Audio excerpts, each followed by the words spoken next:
സൂര്യൻ അസ്തമിച്ചു കഴിഞ്ഞ് നേരം ഇരുട്ടി രാത്രിയായി ഭൂമിയിലുള്ള സകലമാന ജീവികളും ഉറങ്ങുന്ന നേരത്ത് പാതിരാത്രി 12 മണിയാകുമ്പോൾ പുറത്തിറങ്ങുന്ന ഭീകരജീവിയാണ് കാലൻ കോഴി. ആര് കണ്ടാലും ഭയക്കുന്ന ഭീകര രൂപമാണ് കാലൻ കോഴിയുടേത്. അസാമാന്യ വലുപ്പം ഉള്ള ഈ ജീവികൾ വളരെ അപൂർവമായി മാത്രമേ മനുഷ്യർക്കിടയിലേക്ക് ഇറങ്ങാറുള്ളൂ. കാലൻ കോഴിയെ എല്ലാ മനുഷ്യർക്കും ഭയമാണ്. കാലൻ കോഴി കൂവിയാൽ ദുർമരണം സംഭവിക്കും എന്ന വിശ്വാസം കാലാകാലങ്ങളായി മനുഷ്യർക്കിടയിലുണ്ട്. അതുകൊണ്ടുതന്നെ കാലൻ കോഴിയുടെ ഭീകര ശബ്ദം കേൾക്കുന്നത് മനുഷ്യർക്ക് ഭയമാണ്.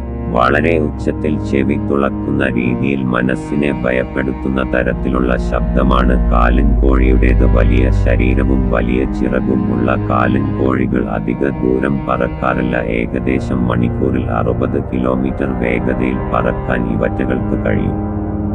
മനുഷ്യർ അധികം കടന്നു ചെല്ലാത്ത വനങ്ങളിലാണ് കാലൻ കോഴികൾ അധികവും വസിക്കുന്നത്. മറ്റു പക്ഷികളെ പോലെ തന്നെ മുട്ടയിട്ടാണ് വംശം നിലനിർത്തുന്നത്.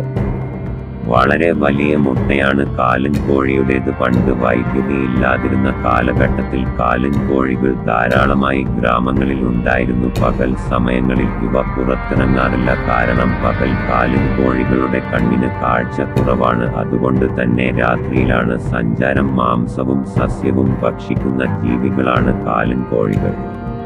ചിലർ മൂങ്ങകളെ കണ്ട് കാലൻ കോഴികൾ എന്ന് തെറ്റിദ്ധരിക്കാറുണ്ട്. എന്നാൽ യഥാർത്ഥ കാലൻ കോഴികളെ കാണുക എന്നത് വളരെ അപൂർവമാണ്. പണ്ട് ദുർമന്ത്രവാദങ്ങൾക്കും ആഭിചാരക്രിയകൾക്കും മന്ത്രവാദികൾ കാലൻ കോഴിയെ വിളിച്ചു വരുത്തുമായിരുന്നു. പാതിരാത്രി ഒറ്റക്ക് വീട്ടിൽ ഇരിക്കുമ്പോൾ കാലൻ കോഴിയുടെ ശബ്ദം കേട്ടാൽ ഏത് മനുഷ്യനും പേടിച്ചു കൂറും. അപ്പോ പിന്നെ നേരിട്ട് കണ്ടാലുള്ള കാര്യം പറയണ്ടല്ലോ. കാലൻ കോഴി, ചെകുത്താൻ കോഴി, പക്ഷിപിശാച് തുടങ്ങിയ പല പേരിലും കാലൻ കോഴികൾ അറിയപ്പെടുന്നു.